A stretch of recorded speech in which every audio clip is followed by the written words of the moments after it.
प्रणाम दोस्तों, कैसे हैं आप सब। आप सबका एक बार फिर से हार्दिक स्वागत है आपके अपने YouTube चैनल महाकाल भक्ति ज्ञान में। दोस्तों, कार्तिक माह के कृष्ण पक्ष की चतुर्थी तिथि को करवा चौथ का व्रत किया जाता है। इस दिन विवाहित महिलाएं अपने पति की लंबी आयु के लिए निर्जला व्रत रखती हैं। नारद पुराण के अनुसार इस दिन भगवान गणेश की पूजा करनी चाहिए और पूजा के बाद करवा चौथ की कथा सुननी चाहिए तथा चंद्रमा को अर्घ्य देकर छलनी से अपने पति को देखना चाहिए और पति के हाथों से ही पानी पीकर व्रत खोलना चाहिए तथा इस प्रकार व्रत को 16 या 12 वर्षों तक करके उद्यापन करना चाहिए। दोस्तों, महिलाओं के अखंड सौभाग्य का प्रतीक है करवा चौथ का व्रत। तो आइए अब सुनते हैं करवा चौथ व्रत की कथा। उससे पहले सभी महिलाएं अपने हाथों में 13 गेहूं के दाने ले लें और फिर इस कथा का श्रवण करें। बहुत समय पहले की बात है। एक साहूकार के 7 बेटे और एक बेटी थी। सभी 7 भाई अपनी बहन से बहुत प्यार करते थे, यहाँ तक कि वे पहले उसे खाना खिलाते और बाद में स्वयं खाते थे। एक बार उनकी बहन ससुराल से मायके आई हुई थी और शाम को भाई जब अपना व्यवसाय बंद करके घर आए तो उन्होंने देखा कि उनकी बहन बहुत व्याकुल थी और सभी भाई खाना खाने बैठे और अपनी बहन से भी खाने का आग्रह करने लगे। लेकिन बहन ने बताया कि आज उसका करवा चौथ का निर्जल व्रत है और वह खाना सिर्फ चंद्रमा को देखकर और उसे अर्घ्य देकर ही खा सकती है। लेकिन चंद्रमा अभी तक नहीं निकला है, इसीलिए वह भूख प्यास से व्याकुल हो उठी है। तब सबसे छोटे भाई को अपनी बहन की हालत देखी नहीं गई और वह दूर पीपल के पेड़ पर एक दीपक जलाकर चलनी की ओट में रख देता है। दूर से देखने पर वह ऐसा प्रतीत होता है कि जैसे चतुर्थी का चांद उदित हो रहा हो। फिर इसके बाद भाई अपनी बहन को बताता है कि चांद निकल आया है, तुम उसे अर्घ्य देने के बाद भोजन कर सकती हो। तब बहन खुशी के मारे सीढ़ियों पर चढ़कर चांद को देखती है और उसे अर्घ्य देकर खाना खाने बैठ जाती है।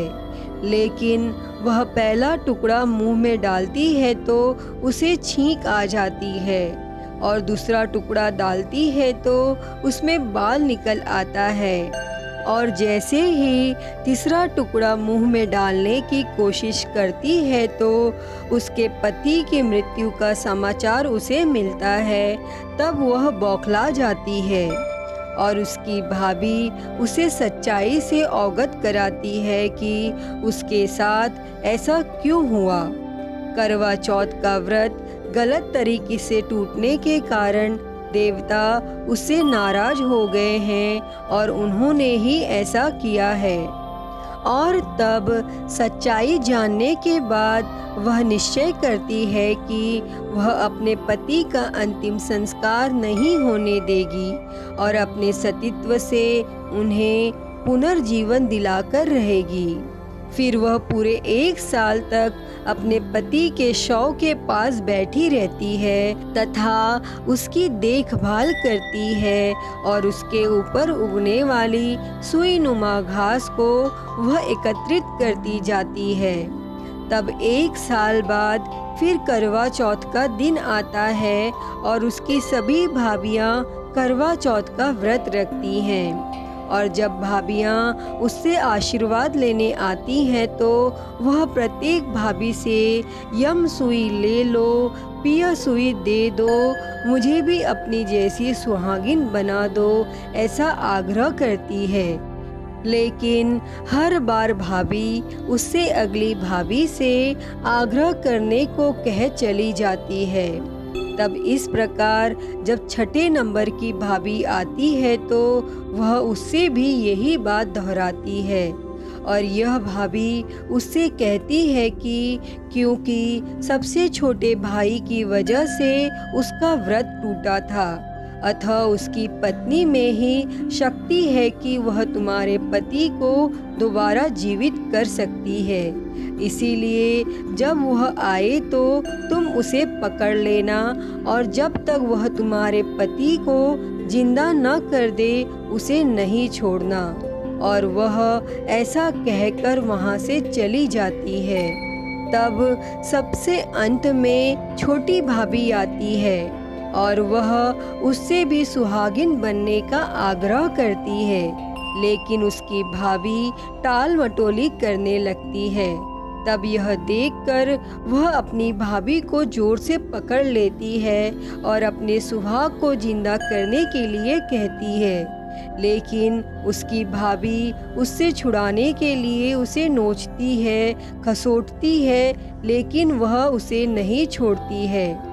तब अंत में उसकी तपस्या को देखकर उसकी भाभी पसीज जाती है और अपनी छोटी उंगली को चीरकर उसमें से अमृत उसके पति के मुंह में डाल देती है। और तब उसका पति तुरंत श्री गणेश कहता हुआ उठ बैठता है और इस प्रकार प्रभु की कृपा से उसकी छोटी भाभी के माध्यम से उसको उसका सुहाग वापस मिल जाता है। दोस्तों, साहूकार की बेटी के श्रद्धा भक्ति को देखकर एकदंत भगवान गणेश जी उस पर प्रसन्न हो गए और उसके पति को जीवन दान प्रदान किया और उसे सभी प्रकार के रोगों से मुक्त करके धन, संपत्ति और वैभव से युक्त कर दिया। दोस्तों, कहते हैं कि इस प्रकार यदि कोई मनुष्य छल कपट, अहंकार, लोभ, लालच को त्याग कर श्रद्धा और भक्ति भाव पूर्वक चतुर्थी के व्रत को पूर्ण करता है तो वह जीवन में सभी प्रकार के दुखों और क्लेशों से मुक्त होता है और सुखमय जीवन व्यतीत करता है। हे भगवान श्री गणेश, हे माँ गौरी, जिस प्रकार साहूकार की बेटी को चिर सुहागन का वरदान आपने दिया, उसी प्रकार इस कथा को कहते, सुनते और हुंकारा भरते सभी सुहागिनों को देना। जय भगवान श्री गणेश, जय माँ गौरी। तो दोस्तों, यह थी करवा चौथ व्रत की कथा। आप सभी ने यह कथा अंत तक सुनी, उसके लिए बहुत बहुत धन्यवाद। अगर आप लोगों को यह कथा पसंद आई हो तो प्लीज़ लाइक करें, शेयर करें, कमेंट करें और मेरे चैनल को सब्सक्राइब कर नोटिफिकेशन बेल को ज़रूर ऑन कर लें। हर हर महादेव। धन्यवाद।